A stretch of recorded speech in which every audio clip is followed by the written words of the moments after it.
పానీపూరి అడిగితే ఈ plain water glass ఇచ్చారు. అది చూసి పెద్దగా టేస్ట్ ఏముండదు అనుకున్నాము.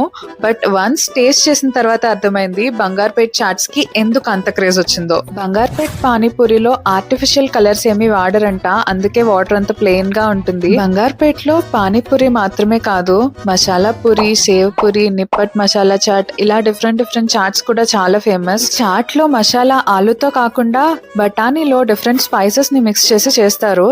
సో అందుకే టేస్ట్ డిఫరెంట్ గా అలాగే లైట్ గా ఉంటుంది. ఈ స్టైల్లో చాట్స్ ఫస్ట్ బంగార్పేట్ లోనే స్టార్ట్ చేశారు. ఇప్పుడు బంగార్పేట్ చాట్స్ అని బెంగళూరులో, హైదరాబాద్ లో, చెన్నైలో కూడా చాలా ఫేమస్ అవుతున్నాయి. చెప్పేది ఏంటంటే వన్స్ బంగార్పేట్ చాట్స్ టేస్ట్ చేశాక వేరే రెగ్యులర్ చాట్ ఏదైనా టేస్ట్ చేస్తే ఫ్లేవర్ లెస్ గా అనిపిస్తుంది అని అంటారు. అండ్ ఐ టు అగ్రీ, నిజంగానే నాకు అనిపించింది. మీరు కూడా ఎప్పుడైనా బంగార్పేట్ వెళ్ళినట్లయితే ఈ చాట్ ని టేస్ట్ చేయటం మాత్రం మర్చిపోకండి. పానీపూరి అడిగితే ఈ ప్లెయిన్ వాటర్ గ్లాస్ ఇచ్చారు. అది చూసి పెద్దగా టేస్ట్ ఏముండదు అనుకున్నాము.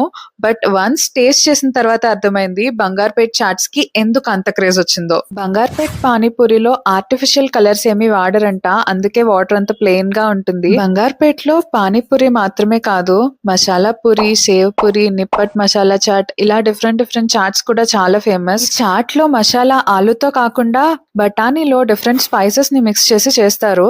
సో అందుకే టేస్ట్ డిఫరెంట్ గా అలాగే లైట్ గా ఉంటుంది. ఈ స్టైల్లో చాట్స్ ఫస్ట్ బంగార్పేట్ లోనే స్టార్ట్ చేశారు. ఇప్పుడు బంగార్పేట్ చాట్స్ అని బెంగళూరులో, హైదరాబాద్ లో, చెన్నైలో కూడా చాలా ఫేమస్ అవుతున్నాయి. చెప్పేది ఏంటంటే వన్స్ బంగార్పేట్ చాట్స్ టేస్ట్ చేశాక వేరే రెగ్యులర్ చాట్ ఏదైనా టేస్ట్ చేస్తే ఫ్లేవర్ లెస్ గా అనిపిస్తుంది అని అంటారు.